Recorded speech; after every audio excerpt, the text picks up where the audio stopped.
the people, the grass tops of those communities that really don't identify as being part of a marijuana reform movement. Our next speaker has done a fantastic job at doing just that, and he is director of the Drug Policy Project at the King County Bar Association. He has a resume longer than the rap sheet of an entire cell block, so I won't be able to read it all to you in the interest of time.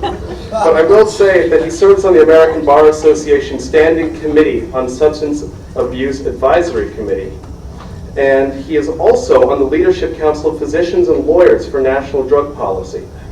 Until 2000, Roger was executive director of the Washington State Sentencing Guidelines Commission, where he developed his expertise in drug policy issues. Please join me in welcoming Mr. Roger Goodman.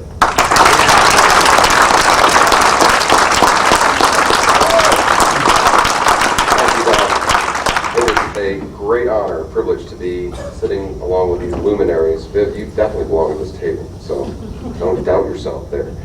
I'm going to rewind a little bit back to how I got started in the movement, and then tell you about a little bit about something you already know, the project that we're involved in, but particularly how I relate on a daily basis almost to the individuals at this table and the spheres of influence that they represent.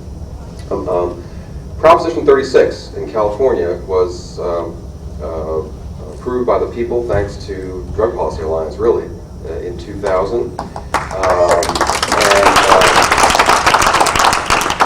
As we look back, we will see that Proposition 36 was one of the most important political events in drug policy reform history. It really set the stage, and on the West Coast, there were rumblings coming up to the Pacific Northwest about doing a similar type of thing. I, at that time, when Proposition 36 was enacted, was the executive director of the Washington State Sentencing Guidelines Commission. And as a public official, so-called law and order guy, was terrified because all of a sudden the voters decided that we shouldn't be locking up people with drug problems. And yet at the Sentencing Commission, we were responsible for setting policy to lock them up.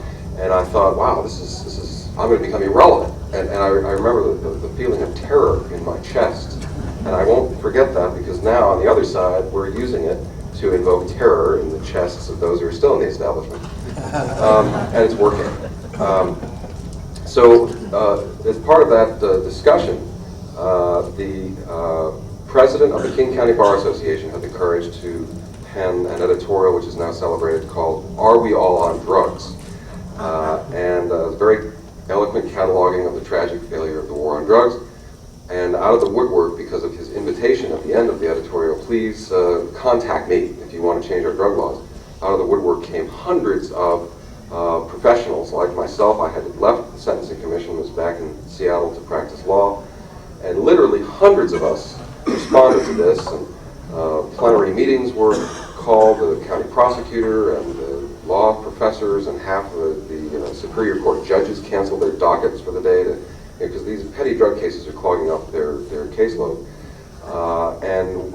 It was such a huge showing that it was decided that task forces would be formed to look at treatment, to look at prevention, to look at the use of the criminal law. And I got involved in this project, so it was a full-time volunteer. And after a year, and after a little bit of funding came in, we published a report, got the attention of the legislature, because we were the Bar Association. And the legislature decided, the key legislators decided to convene a negotiating session. We were at the table. And as a result of that, the next year, Washington State was drastically reduced prison sentences for all drug crimes, other than involving weapons and selling to kids and that sort of thing. I think manufacturing methamphetamine was stuck in there.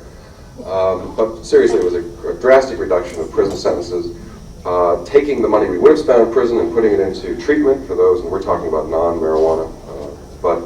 Again, drug policy reform, I believe, has to be looked at holistically.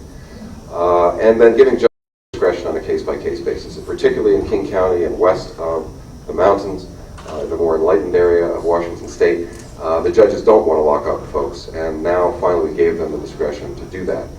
So that was a major step forward. I actually think it was only a millimeter in the right direction in the larger context, but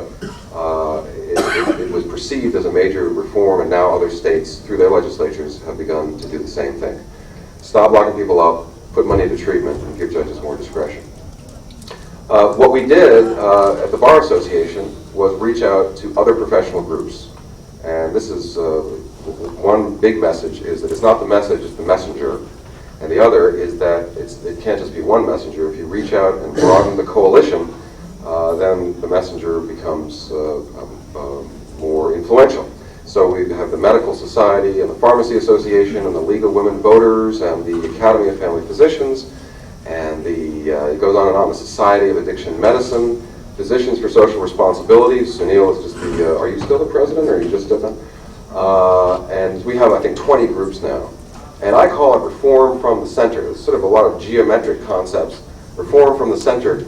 It's, concentric circles of professional and civic organizations growing out. We are unstoppable because we are the establishment. We clean up nice, And again, I've said this before in public forums. I said, look, I said this to the legislature this year, we're not a front for fringy ponytail pot smokers.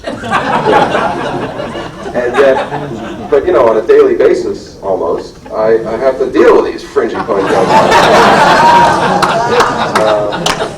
but there's a lot of kabuki theater that goes on, right? You have to be dressed the right way, say the right thing at the right time, and then reform happens. You create space for reform to happen. So as this growing concentric circle of professional and civic organizations reform from the center, we really are unstoppable. Now take a look at all the other, what I call spheres of influence at this table.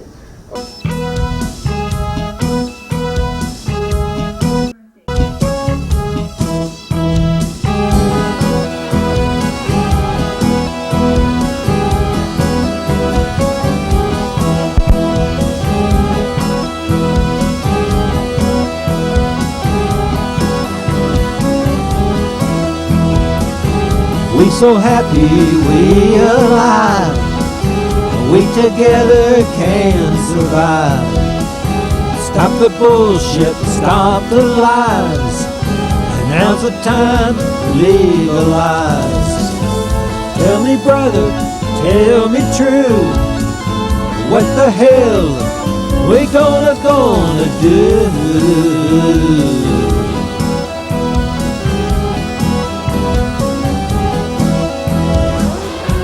Remember the days we saw purple haze. 1 and 1 is 3. Hey, hey, baby, what you do to me? We so happy, we alive, we together can survive.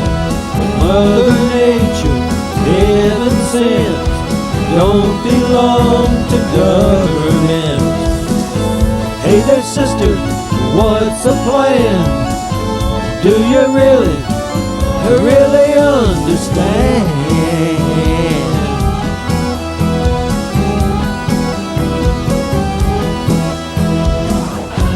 Remember the days we saw purple haze. 1 and 1 is 3. Hey, hey, baby, what you do to me? We so happy, we alive, we together can survive. Stop the bullshit, stop the lies.